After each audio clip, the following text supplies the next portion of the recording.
Reading from Bhagavatam, Canto 9, Chapter 11, Text 25, Lord Ramachandra rules the world. Om Namo Bhagavate Vasudevaya. Om Namo Bhagavate Vasudevaya. Om Namo Bhagavate Vasudevaya. Om Namo Bhagavate Vasudevaya. Om Namo Bhagavate Vasudevaya. Om Namo Bhagavate Vasudevaya. Sri Badarayani Uvacha. Shri Badarayani Uvacha. Athadisha Digvijaye. Kadisha Digvijaye. Ratrim Stri Bhuvaneshwaraha. Patrim Shri Bhuvaneshwara. Atmanam Darshayan Swanam. Atmanam Darshayan Swanam. Purim Aikshata Sanuga. Purim Aikshata Sanuga. Start. Shri Badarayani Uvacha. Shri Dharani Rovacha. Atadisha Digvijaye. Adisha Digvijaye. Ratrim Shri Bhuvaneshwara. Ratrim Stri Bhuvaneshwaraha. Atmanam Darshayan Swanam. Atmanam Darshayan Swanam. Purim Aikshata Sanuga. Purim Aikshata Sanuga. Shri Badarani Rovacha. Atadisha Digvijaye. Ratrim Stri Bhuvaneshwaraha. Atmanam Darshanam Swanam. Purim Aikshata Sanuga.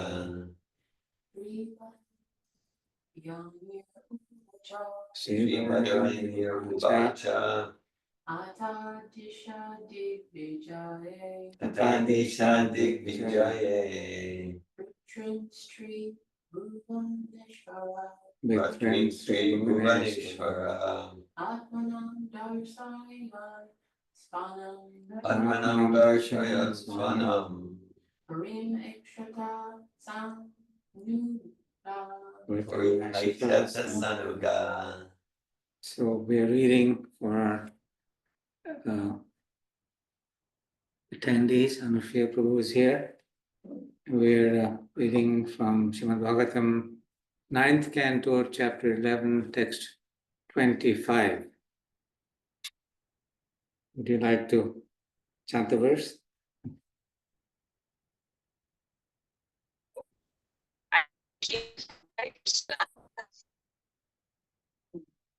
Not a good connection. No, not a good connection. He might not be set up to chant the Okay. verse. Okay. So we'll do the word forward translation and then translation and purport by Srila Prabhupada. Shri Bhadrana Vacha. Shri Badarayani Uvacha. Shri Shukadeva Goswami said. Shri Shukadeva Goswami said. Atha. Hereafter. When the Lord accepted the throne on the request of Bharat. When the Lord accepted the throne on the request of Bharat. Adishat. Ordered. Digvijaye. To conquer all the world. Ratrim. His younger brothers. Sri Bhuvana Ishvaraha. Lord of the universe. Atmanam. Personally himself. Darshayan. Giving audience. Swanam. To the family members and the citizens. Purim. The city. Akshata. Supervised. Sanuga. With other assistants. Translation. Shukadeva Goswami replied, after accepting the throne of the government by the fervent request of his younger brother, Bharat, Lord Ramachandra ordered his younger brothers to go out and conquer the entire world, while he personally remained in the capital, give audience to all the citizens and residents of the palace, and supervise the governmental affairs with his other assistants. Please repeat. Shukadeva Goswami replied, Shukadeva Goswami replied, after accepting the throne of the government by the fervent request of his younger brother, by the fervent request of his younger brother, Bharat, Lord Ramachandra ordered his younger brothers Lord Ramachandra ordered his younger brothers to go out and conquer the entire world. to go out and conquer the entire world, While he personally remained in the capital while he personally remained in the capital to give audience to all the citizens to give audience to all his citizens and residents of the palace and residents of the palace, and supervise the governmental affairs and supervise the governmental affairs with his other assistants. with his other assistants.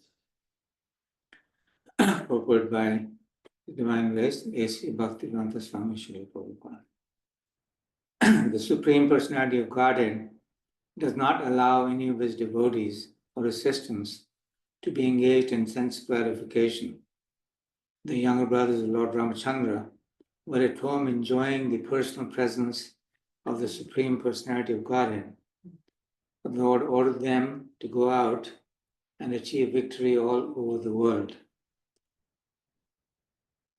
It was a custom, and this custom in some places is still current, that all other kings would have to accept the supremacy of the emperor.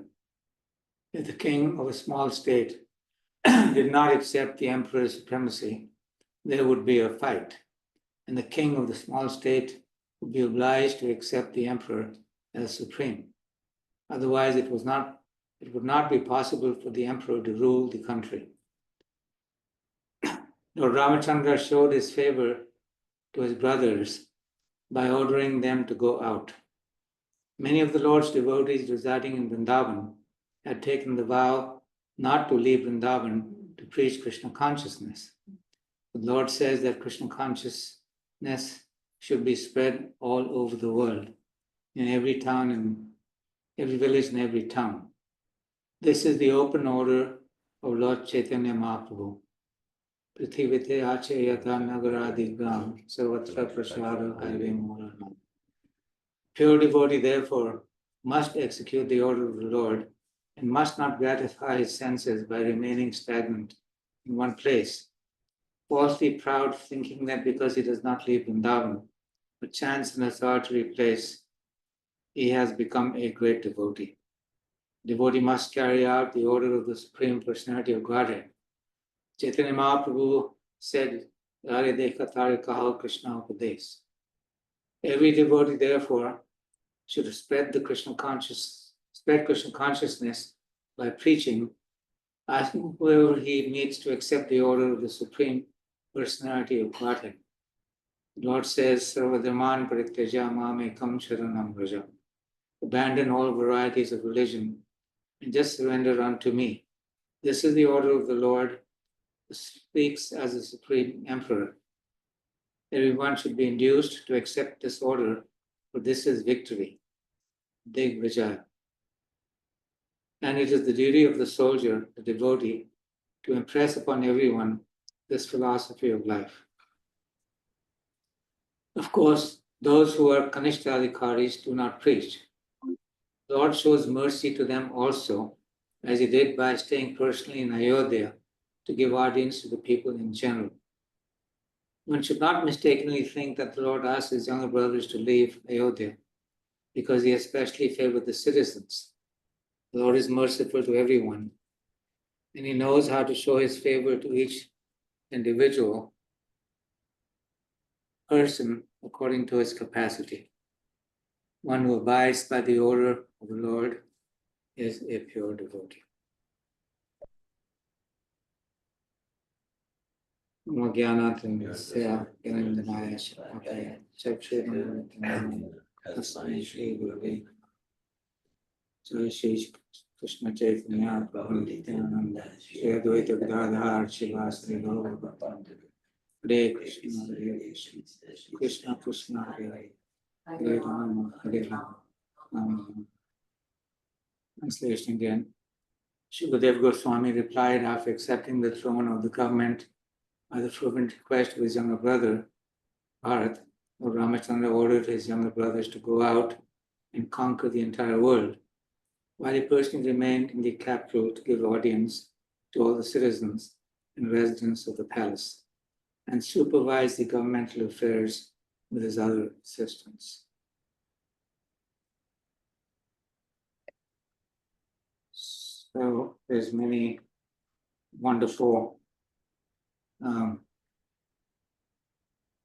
instructions, directives, messages that are being given here in this translation and also in the purport by Srila Prabhupada.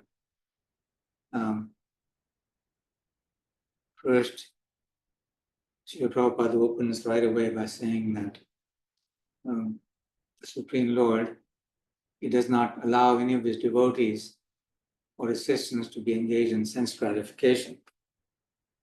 So if you don't read further, then we would think, oh, sense gratification, well, that would mean breaking the regular principles as we understand from the scriptures, drinking, smoking, eating things that are forbidden, that are not good for us, and drinking and alcohol, and gambling. So like that, different images come to mind about what sense gratification means. But right away, Srila Prabhupada gets to the real point here, that even at staying at home, to enjoy even the practices of Krishna consciousness, staying at home. Well, I'm practicing, I'm chanting, I'm following the four regular principles, I'm reading Prabhupada's books, I'm offering everything, so prasadam, I'm peaceful, I'm happy. So in some cases, that is all right. We read about that further into the purport. Yeah.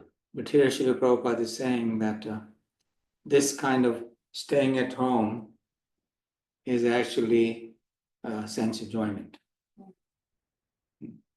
We want to be in a nice situation for ourselves, but we don't really have much interest in helping others or reaching out to others, or reminding them of what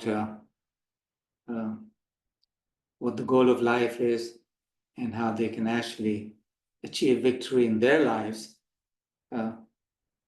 by following the order or the directions of their greatest well-wisher, which is their eternal friend, their eternal well-wisher, their eternal father, which is God himself, Krishna, Lord Ramachandra. Ramachandra is one of the well-known incarnations, Vishnu Tattva, of the Supreme Lord. And so Srila Prabhupada is saying that in the previous days, there was one emperor, Maharaj Parikshit is an example, and the Pandavas, headed by Maharaj Yudhishthira, another example. And in this case, we're reading about Lord Ramachandra. Used to be one emperor who ruled the entire planet, and that would be a nice way to keep everything in order. You don't have 200 nations fighting for their rights. Because the emperor is qualified, as we see Lord Ramachandra is, and Maharaj Yudhishthira was, and Parikshit and others. Here, Lord Ramachandra is qualified to be the emperor, and the custom was that all the other kings would, in a obedient and respectful way, they would cooperate with the emperor and accept the supremacy of the emperor. So there would be some taxation. Emperor would get some taxes from each king, each small state, and the emperor would protect all these kinds of smaller kings with smaller states just like even nowadays, you can see that there's some, there's an inclination. This is a natural propensity of emperors, actually. They want to give protection to everybody. And if they're real well-wishers of humanity, then they do that in a mood of, now we see that in the mood of allies, that, a powerful country will have allies with other countries that are not so powerful. They may not even have their own defense, their own armies, their own military, their own air force, but they depend on a larger government to protect them. And then the larger emperor or king or ruler or president or prime minister, they'll say, okay, we'll give you protection, but we want this kind of relationship with you. So that tendency is there. And then there's competition. Of course, nowadays we see, one could say that the United States has that inclination to help other countries. And they have these allies and they give them protection. At the same time, we see that in other parts of the world, like in Russia, they have the same kind of relationship with many other small countries. And then we may say that, see that in Europe also, that the European states are collaborating, like this whole NATO arrangement is to give protection to others who can't really protect themselves. So this tendency is there. And that system works if everybody's God conscious, like what we're reading here. It works very well. But if people are not God conscious, then it becomes a problem. So going on, Srila Prabhupada says, because Prabhupada is talking about being in Vrindavan, and he sometimes says how he was very happy there, and he's translating his books and practicing his loving relationship, living in that loving relationship with all the residents of Vrindavan and the six Goswamis and the Supreme Personality of Godhead, all the various deities there. But then because he had the order of his spiritual master, which is considered for us non-different than the order of the Supreme Lord. Just like here we're reading that Lord Ramachandra asked his brothers to go out and be victorious all over the world. Srila Prabhupada, he was ordered by his spiritual master, Srila Bhaktisiddhanta, and that order is not different than the order of Krishna or the order of Chaitanya Mahaprabhu. And he's quoting Mahaprabhu's orders that you must go out and spread the message of the Lord. Some verses are given as the open order of Lord Chaitanya Mahaprabhu. This Prithivite Achariyata Nagaradhikaram Sarvatra Prachara Have Moranam. So Srila Prabhupada says that a pure devotee must carry out this order of the Lord and not gratify his senses by remaining stagnant in one place. We see that in Prabhupada's own example. Alone, he left Vrindavan with some books. He went on a steamship, cargo ship, came to the US, Boston, then New York, Butler, Pennsylvania, then New York, and completely alone, few dollars, few books, but determined to carry out the order of the Supreme Personality of Godhead, Chaitanya Mahaprabhu. And there would be no Krishna consciousness movement all over the world at this point in time if it wasn't for Srila Prabhupada. Because he was determined to carry out this order. He came out of his intense compassion and love for all of the human population and his love for his spiritual master. He came and he started this Christian consciousness movement in New York, and then just like Lord Ramachandra is ordering his brothers to go out and achieve victory all over the world, that's what Srila Prabhupada did.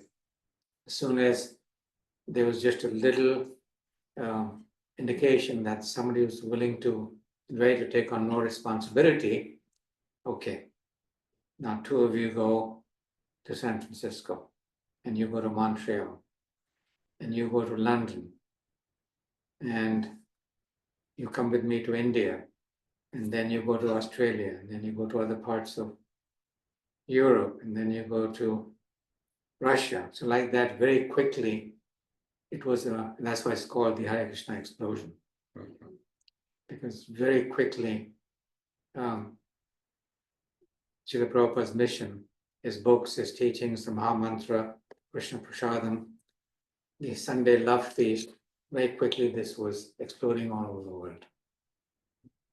And it was, there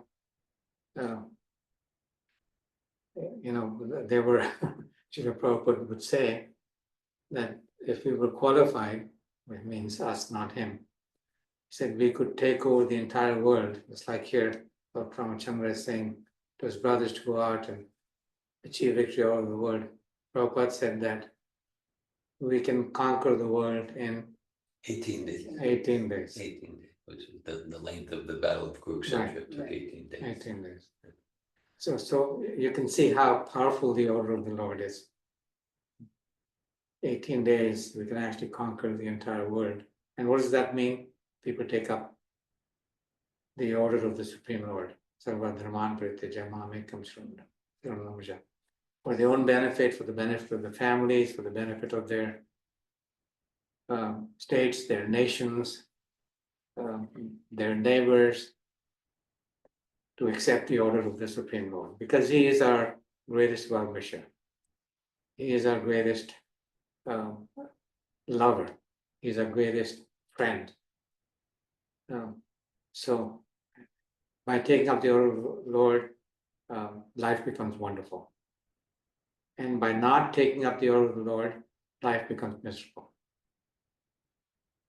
So this is what Srila Prabhupada has asked us to do. This is what the Acharyas want. This is what the Lord himself is instructing, that we dedicate our lives to making our own lives wonderful in every way, to remember and reinstate ourselves, as Prabhupada said sometimes, I've come to teach you what you have forgotten. There's nothing new. We're not developing something new. We're not going on a new path. We're not building new infrastructure. We are simply being reminded of what we already know. And we're being reminded of the relationship that we already have with each other and with the Supreme Lord.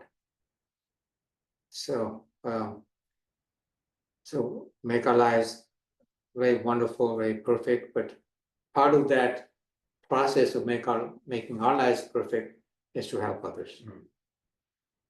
And Prabhupada has given us very simple ways to help others, which is distribution of this knowledge through his books, his writings. He's left us all these wonderful books, and the holy name, to distribute that all over the world, and to distribute Krishna Prasadam. Three things. Those are the three gifts that are available to us, that any one of us we can take up according to our capacity. We read further in this purport that the Lord is merciful to everyone, and he knows how to show his favor to each one of us, to each individual person, according to his capacity. So it's not like each one of us, we have the same capacity or the same talents or the same inclinations. Each one is an individual, and each one of us have specific roles we can play, and we need to ask the Lord what that role is, and then carry out our responsibilities. And they may change. It's not like the whole life is focused on certain orders, but the orders can change. New orders can come. We can close certain chapters of our lives and then new chapters start. So that can happen. And by doing that, then Srila Prabhupada says in the previous chapter,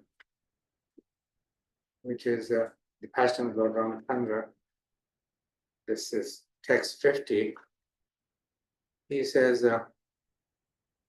being pleased by the full surrender and submission of Lord Bharata, who is Lord Ramachandra's younger brother. Lord Ramachandra then accepted the throne of the state. He cared for the citizens exactly like a father, and the citizens, being fully engaged in their occupational duties of Varanashram, accepted him as their father. Srila Prabhupada writes here, people are very fond of the pattern of Ram Raj. And even today, politicians sometimes form a party called Ram Raj. But unfortunately, they have no obedience to Lord Ram. So that's what spoils everything. Whether we're getting instructions from the Bhagavad Gita or the Srimad Bhagavatam or the Bible or the Quran or the Torah or the Buddhist teachings, in a sense, everybody's seeking the kingdom of God. But we spoil that opportunity by disobeying the orders of the Lord. They have no obedience to Lord Rama. So Prabhupada says, and further, it is sometimes that people want the kingdom of God without God. That's the problem. We want the kingdom of God without God. We want the kingdom of Ramachandra without Rama. We want the kingdom of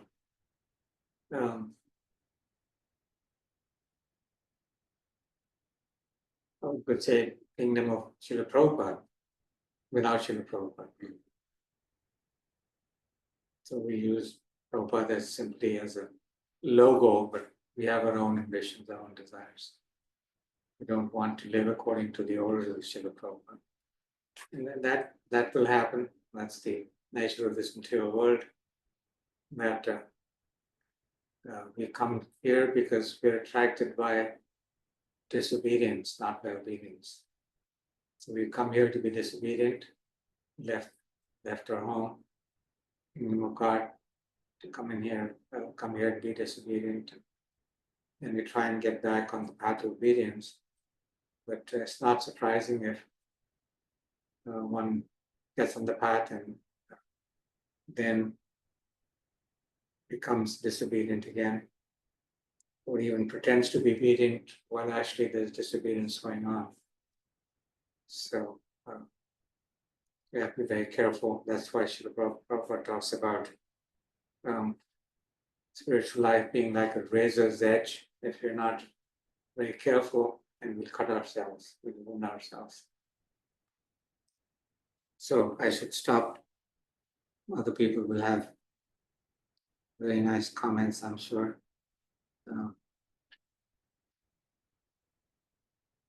Govinda Prabhu, yourself, good wife, we have. So Atmananda was here from New Zealand for a few minutes. Right. Okay. I'll just kind of share some things from what you shared. I appreciate very much the verse, the purport, and what you expressed. Krishna Prabhu. Okay. A few things come to mind. Yeah. So one thing, one thing is some recent conversations with Bhaktin Rosa, who in this lifetime is somewhat new to Krishna consciousness in this lifetime. My sense is kind of done this before. And but it's on some recent conversations, so she's kind of getting the mood that Prabhupada talks about, that you talked about. I'm giving myself permission to share. And Bhakti Moses is like she said, she's preparing her home. She wants to be able to prepare home with an altar. She wants to learn how to do the altar. She wants to be able to host proper Prabhupada-centered Krishna conscious programs. So that's the mood. That's the mood. So it's one thing to, yeah, well, I'm practicing, but then to share, and that's so much our line. Srila Prabhupada, as you nicely illustrated, yeah, that he's more blissful than we can imagine there at Radha Damodar Temple in Vrindavan, but he's just left to do these inconceivable austerities so that we can be in Florida talking about Lord Ramachandra and chanting Hare Krishna. So that's so much the mood of our line. I'm reminded with your class and the purport. There's a purport in the Chaitanya Charitamrita in the Madhya Lila, the Gundicha Marjan, the cleansing of the Gundicha temple, which is a real historical event. At the same time, it's metaphorical. And then in there, it's a long purport. And in some part of the purport, Srila Prabhupada, he's quoting Srila Bhaktisiddhanta, that's Srila Prabhupada's spiritual master. And Bhaktisiddhanta talks about different types of dust and weeds, whatever analogy you want to use. And one of them is jiva himsa, which means like envy of the jiva. And we could think that refers to like animal killing, which it does. But Prabhupada quotes Bhaktisiddhanta saying that jiva himsa means we give up the preaching. That's a weed, that's dirt, that dirties the diamond of the heart, that it's a weed in the garden of the heart, dirt in the temple of the soul. So reminded of that. And well, many things. One more thing I'll just share for now. That yeah, your kind of last point, because you said, yeah, they went probably the kingdom of God without God. And Srila Prabhupada, back in 1944, middle of World War II, he named his magazine Back to Godhead, and he got that from a Christian priest or minister in England. He read, and because some minister in England in the middle of the war was writing that, yeah, what we need is to go back home, back to Godhead. So Prabhupada got that expression from this minister, back to Godhead. Prabhupada liked it. He said, yeah, that's the program. And everything else will just be trying to shift the burden from one shoulder to another shoulder. And then you said, yeah, the kingdom of Ram without Ram. And then you came to the kingdom of Prabhupada without Srila Prabhupada. Just today and yesterday, I'm having some very stimulating, enlivening correspondence with someone in a different part of the world, very enlivening, very positive. And it's kind of around the publication I published last year, Srila Prabhupada Shastra. And so this follower of Prabhupada is saying that because he's encountering on the Facebook threads and different philosophical exchanges, or he's trying to be philosophical. But yeah, so he's saying like that he's nicely analyzing what they're doing, and there's just like this massive movement amongst what you said, like so-called obedient followers, to relativize Srila Prabhupada, and and so basically it comes to, because Srila Prabhupada had these prejudices and biases. I don't. But then this devotee is pointing out that like they're seeing Prabhupada through the lens of Western postmodernism and Western progressive liberalism, which is it's just a current narrative. It's a blip in history, and they're trying to, and so, but that's because like everything they have, I'm talking generally, everything they have is because Prabhupada established a kingdom, right? Just their respect as sannyasis and the holy name and the temples and people all around the world knowing what kirtan is and prasad, just like, and the whole kingdom they have is because of Prabhupada, but Prabhupada's getting in the way. And so what they're doing with some significant success, unfortunately, what many are doing is like, okay, well, Prabhupada says something that interferes with my sense gratification, that interferes with, that's a little disturbing for me. Okay, then we say, well, Srila Prabhupada was just he's just a conditioned soul in that regard. I mean, otherwise he's a pretty good guy, he's just a conditioned soul. And so the real authority, the real emperor becomes my mind, my mind. So I like that phrase, the kingdom of Srila Prabhupada without Srila Prabhupada. Yeah. Which is a very dangerous path to go down, but say the same for all other great messengers, messiahs. The kingdom of Christ without Christ.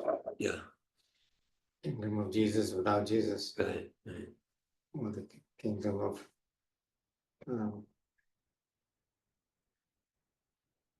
Muhammad without Muhammad, the kingdom of Buddha without Buddha, because every direction we look at is the age of Kali, which is the age of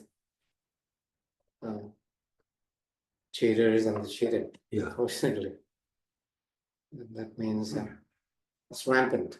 It's rampant. It's rampant.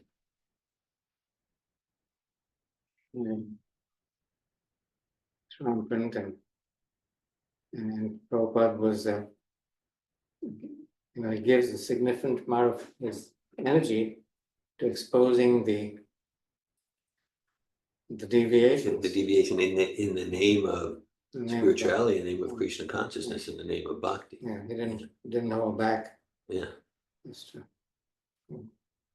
Very outspoken. And in fact, I think one place is where he says that more than 50% of the mission of the acharyas is to expose the deviations and so on and so forth. Yeah, the apasidantas. Yeah. Who else? Yes. Thank you. You mentioned that we came here to be, what's the word for the moment? Deviant, and Disobedient, deviant. disobedient. Something that I read years ago from a philosopher that I followed at the time, Alan Watts. He says, we are the universe at play, experiencing something like 1 million possibilities, right? And so I think about that in that I feel within me a hesitance when I hear where we came here to be disobedient, and I'm trying to find the source of it within myself and why. And I think about that from Alan Watts, and I think about other things that I've read about, I'm going to call it frequency at the moment, right? So like the level at which the Buddha can operate, the level at which Jesus can operate is not possible for everyone. Well, can't all be there at the same time, I guess. And there's something about the acknowledgement of everybody within their process at a specific given time. And that the world is in need of no reformer, right? Everything is as it should be. And I'm trying to strike the balance within myself. And another thing that occurs to me is within Christianity, they talk about the fall. And I think my question is, where can I find the story or the reason of like how we've come to choose to be here, right? Because the sentence, we came here to be disobedient, I have a hard time understanding that. We're not part of big part of being in this material world is to become affected by illusion. That means wrong ideas. So disobedient is not a word that's, you're right, it's not used very often. We don't think like that. But the whole functioning of this particular word, the way Krishna said it, Bhara said it, is to make us think like, you're all right. You're doing good. You're exactly where you need to be. Everything will be fine. Everybody's exactly where they need to be. You know, we just need to accept the universe. The universe is perfectly situated just where we need to be. And that's part of the illusory energy of the Lord, is to make us think in ways that make us comfortable in a place where we cannot be comfortable. It's like telling the fish, take it out of the water and put the fish in your truck. Is that your truck out there? And say that, okay, just stay here, you'll be fine. I'll come and get you in, in a few hours. You don't need to be in water. Just, this is a nice seat for you. Here's the seat belt, and so Turn the AC too. yeah, on the AC, and I put on some music for you. And, but the fish is out of water, and for you to give all these false expectations to the fish is not going to change the reality that the fish is out of water. So our reality is that this is a prison house. We don't belong here. And we know that we don't belong here because, especially as the years go on, we don't want old age. I don't want it. I know that for a fact now. I don't want disease. And death is not exactly, I know it's going to happen now, but it's not something that I'm looking forward to. So that means I'm out of place. I'm out of place. I've got a body that causes pain, suffering, ignorance, my relationships with myself, with my creator, with all of us. It's not clear, it's temporary. Everything's going to be taken away.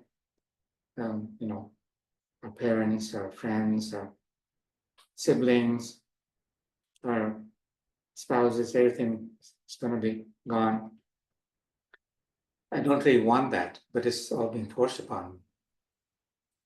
So the illusion that is created by the Lord makes us forget these things.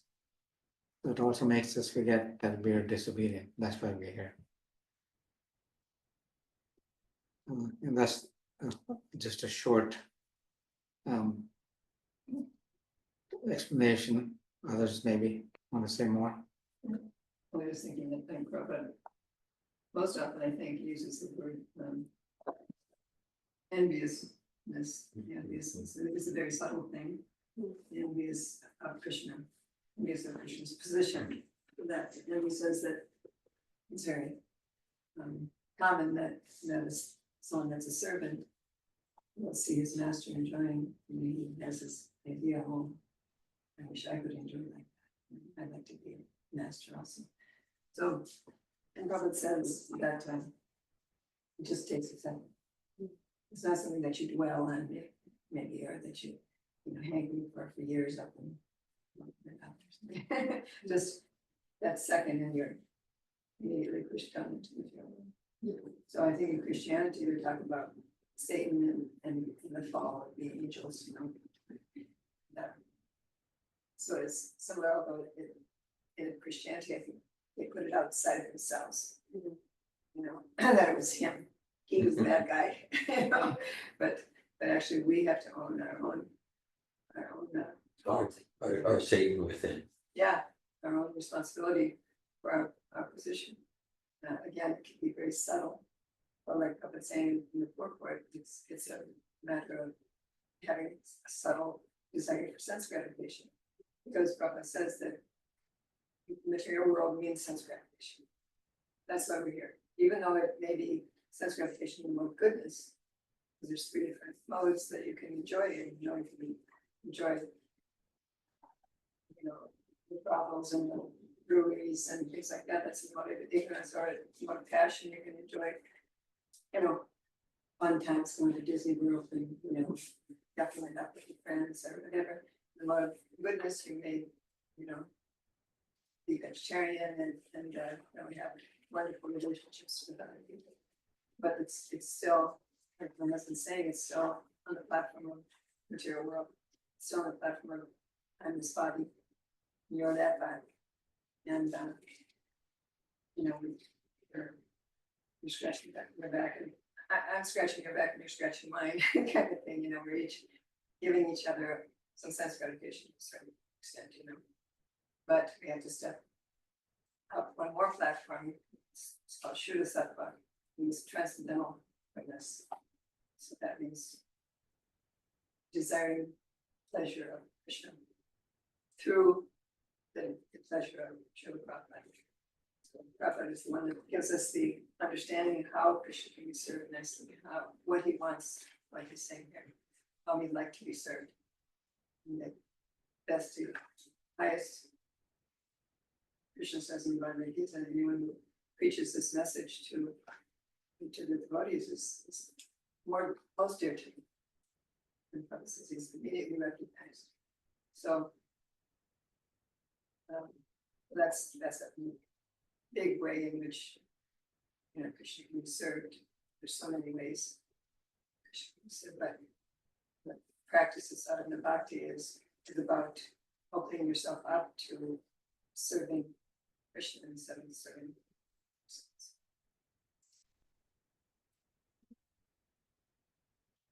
Appreciate that, and thank you for your comments, Mother Manavi, and Naveen Krishna Prabhu, and your question. You referenced Srila Bhaktisiddhanta, the world stands in no need of any reform. We use that a lot in Safato. And the full statement includes, well, the world is in of Krishna consciousness. So, understanding what Bhaktisiddhanta's meaning is like everything is perfect and complete. Om Purnamada Purnamidam Purnam Udakshate Purnasya Purnamadya Purnameva Vishishate. Everything is complete and perfect. So you say, like, whoever Ishopanishad is, they haven't looked at the world, they haven't read the news, doesn't look complete and perfect to me. I mean, what all the misery and all the injustice and the war and the brutality and hypocrisy. What do you mean it's a complete and perfect arrangement? Help us realize I'm like a fish out of water. And we each have, there's the big scene, we can look at what's happening in this part of the world, that part of the world. But we each have our particular cross to bear, to reference Jesus. We each have our particular cross to bear. And according to karma, we create our particular disturbances, and it's a complete and perfect arrangement to move us. What it's meant to do is to move me, to move us, to stop thinking that if I just fix that, if I just adjust that, if I just get that person to like me, if I just get this person to stop criticizing me, and if I just get my economic situation, then I'll be happy and blissful. It'll be Disney World. No, it's never going to be. There's always going to be disturbance. Prabhupada talks about threefold disturbance, fourfold disturbance, sevenfold disturbance from our mind, disturbance from other living entities, disturbance related to cheating. Mark Twain said, I've been through many terrible things in my life, and some of them actually happened, indicating as if life doesn't give enough disturbance, I'll create another 100 per day with my own mind, things that don't even happen. So that's what it's a complete and perfect arrangement. That's not meant so like, what's the point of doing anything? No, it's a complete and perfect arrangement. And the world stands no need of any reformer. So those principles are meant to move us to deeper enthusiasm and inspiration to get out of the prison house. And because the world stands in no need of any reformer, everything's complete and perfect. And then the question is, what's my service? What's my role? And that relates to a key theme of Bhagavad Gita, to do our service with full commitment, full enthusiasm, and without attachment to the external results. Without attachment doesn't mean I don't care, it's I care deeply. And ultimately, this is between Krishna and the spirit soul. And Krishna and the spirit soul. So I just want to kind of give that that aspect of the world stands in no need of any reformer. That's completely consistent with Lord Ramachandra sending out his brothers to conquer the world, and Srila Prabhupada sending us out to whatever extent we choose to embrace his mission, sending us out to share Krishna consciousness with full enthusiasm, full joy, and non-attachment to the result. Hare Krishna. Thank you all very much. You've given me much to consider. Yeah, I guess that's a nice thing to meditate on, that. Yeah, everyone isn't exactly where they're at because of circumstances that they've created, or they've drawn into their lives and things like that. So in one sense, they are exactly where they need to be at this point in time. But at the same time, like then said, everyone needs Krishna consciousness, because we're all, and that's the understanding to have, that it's not that he's an American and this is a Chinese person, or this is a this and that. No, we're all spirit souls, and we all have this need to reconnect with Krishna. We have the need, we have the desire, and Krishna has that desire to bring us home. Prabhupada said, Krishna desires it more than we want. And that's definitely true. Because that's why you kind of rotate here again and again. Yeah.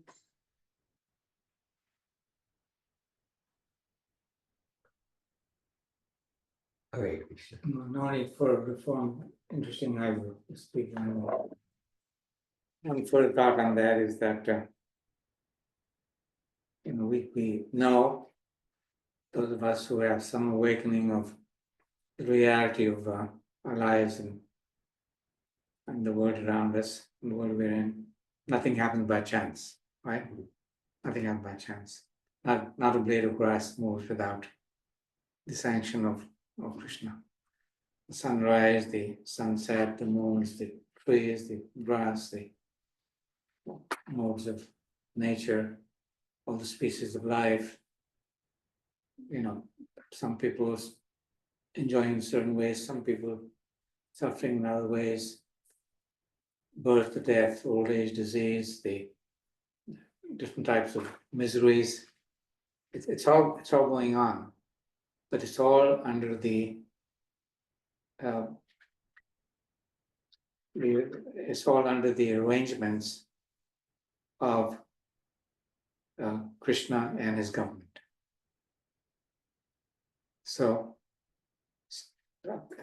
everything is exactly the way it should be, because he and his government, they're running the show. But within that arena, we still have to make choices. We have a little bit of independence. What kind of journey we want to be on within this perfect arrangement. So that little choice we have, that everything is perfect, everything is complete, but I still need to decide, do I want to go this way or this way or this way? And do I want to help others also make better choices? Like some choices we make will still be under the government, the government's governance in the department called prison. Mm-hmm. And that's called the envious material consciousness. And other choices we make support ourselves and other citizens to lead a free and joyful life in the kingdom, which means we're not violating the rights of others. And in one sense, we're all in prison in the material world, and so the world stands in need of everything. Like anyone who's this one's in solitary confinement, this one's in minimum security, this one's here There's no accident. No, this one committed that kind of crime. So that's why they're in that cell. This one committed a white collar crime. That's why they're in that situation. We're all hands united and reform at the same time. We can each act and share in such a way where us and the other prisoners, we get clarity and inspiration of how to act so that we get our parole and we get out of prison. The goal of life doesn't become to make a nicer arrangement within the prison, like I can get you a few extra cigarettes per day or something.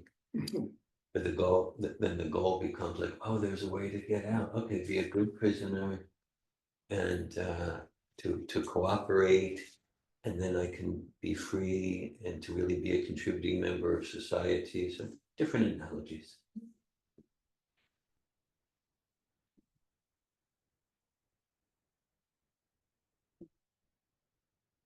Hare Krishna. Something comes back to me from a different talk. I don't remember when, but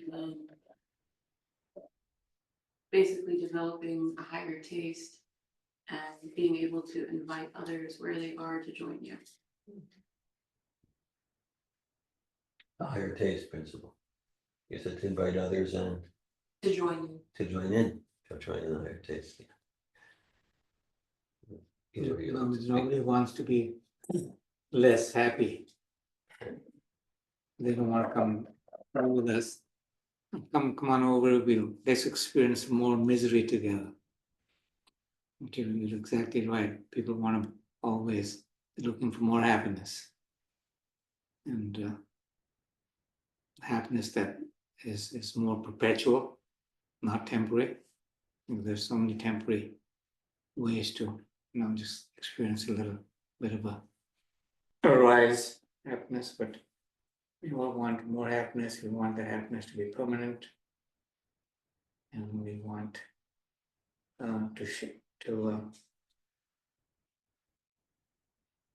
we want life that's free of pain. Everybody wants that, but we look for our purpose. Many times we want to be happy, but we don't know how to be happy. We want to be free of pain, but we don't really know how to be free of pain. We do different band-aids and sense enjoyment, drugs and alcohol and all kinds of other fixes that don't really work. Unfortunately, nowadays it's getting more and more rampant. The best time to help people is when they're in school. Kids, it's the best time. That's why the first 25 years are considered perfect for educating people. And Prabhupada, he laments that schools are not giving the right education. And then kids will come home and from school and games and social media and just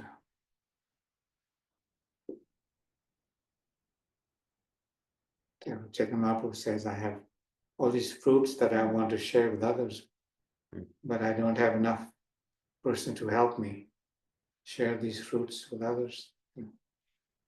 I was in association with some people that have graduated this year.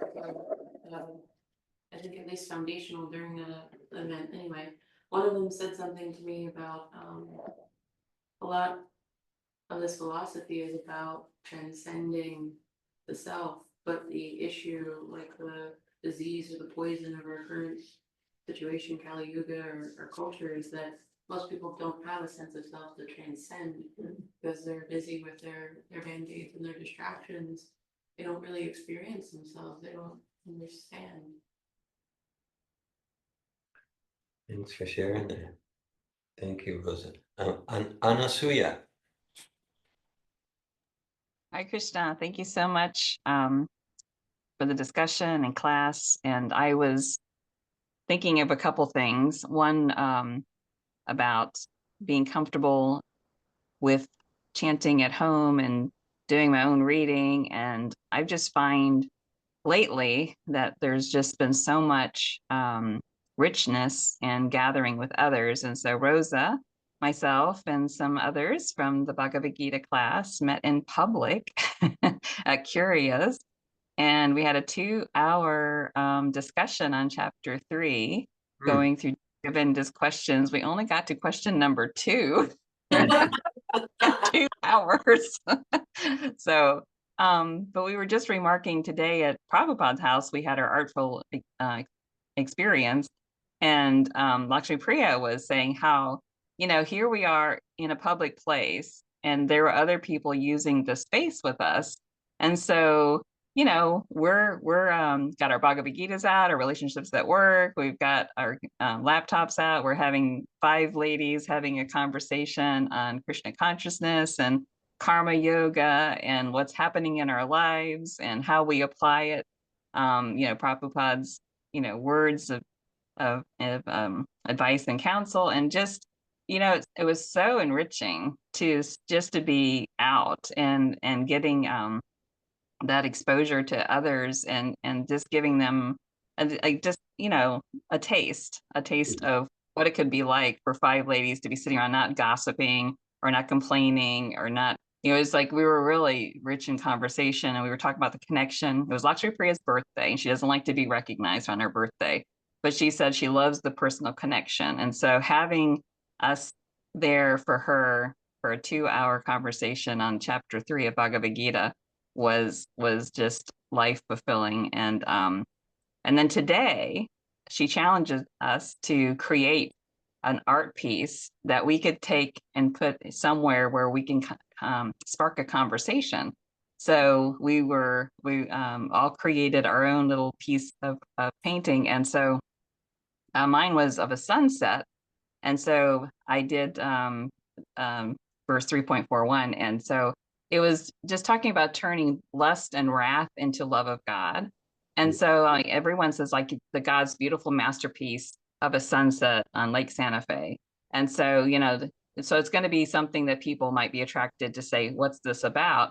Because I put a heart in the sun. And then we can say how this is this perverted reflection of the sunset. And so it feels like we're finding ways to reach out to others that may not have had any connection with someone who knows God personally, having a personal connection with God, and then having get an opportunity to express ourselves through scripture and through this artwork. And it just so makes me come alive. And it just feels like I need that connection. I need that connection with others and then being present to be seen and heard. I don't know. It feels like this year I'm much more comfortable with getting uncomfortable.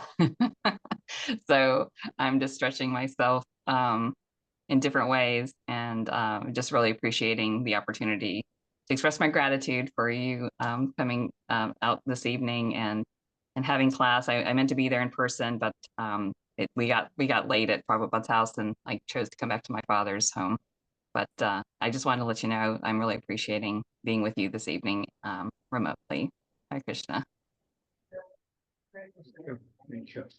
Thank you for sharing. What is Lord Chaitanya said, this is the life of all transcendental knowledge, preaching is Prabhupada said, preaching is the essence, and me too, honestly, basically I've been a mother, a grandmother, and a support some sort for my husband who does laundry anyway.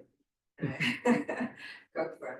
But so I was very comfortable also in my home, my deities and deity worship and this and that. But my husband kept trying to push me to do some preaching, online, because he's done so much research on how to do that. And so I've also dabbled here and there on a site called Medium. I don't know if you're familiar with that. It's got a huge following. Millions of people go there. Anybody can publish on there whatever they want, as long as it's not harmful material and such. And a lot of people post reasonable things or sometimes there are things about spirituality, about, one thing is called backyard church. It's about people rejecting the institution of Christianity and trying to find spirituality in their own life, and trying to share that with others. And there's thousands and thousands of people that are going on there and they're discussing things, So hard to know where to actually fit in, but at least sometimes I go into somebody's post and I post a little something, from Bhagavad Gita or whatever, and it's little at this point in time, but you realize that even if one person hears something, it's beneficial. It's planting a seed perhaps, or it's reawakening, like my husband said, it's reawakening their remembrance of Krishna, the remembrance of their connection with God, So just even a little something, it's very enlightening to me, to have people react in a positive way. Oh, let me do a little bit more, because I recognize that I've been given so many gifts, unbelievable. What I have been given, and I just have to remember and try to apply them in a certain way and share them with others, and very enlightening for the giver as well as for the receiver, hopefully. So. The Krishna.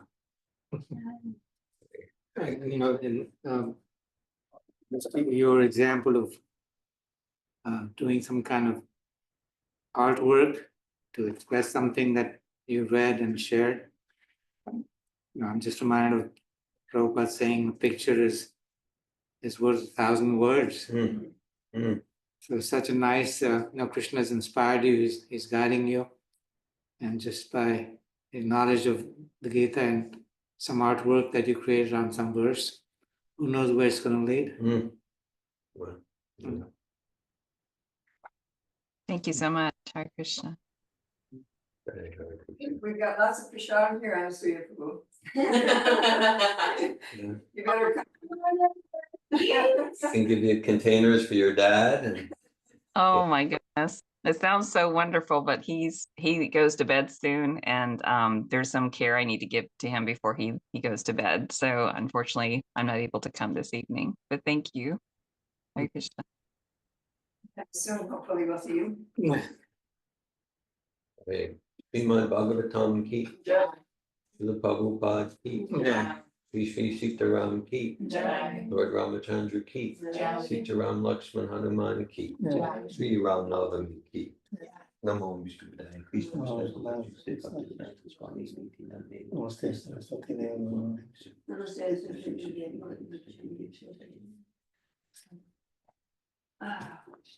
Should we go? Really said she needs help bringing in. Okay, something from it. I'm glad to help. I'm glad to help. That's okay, so we can go to bring in the prasad. Hare Krishna. That's really. Yeah. Oh, they're calling me. We're calling Mom. I'm making her skull necklace.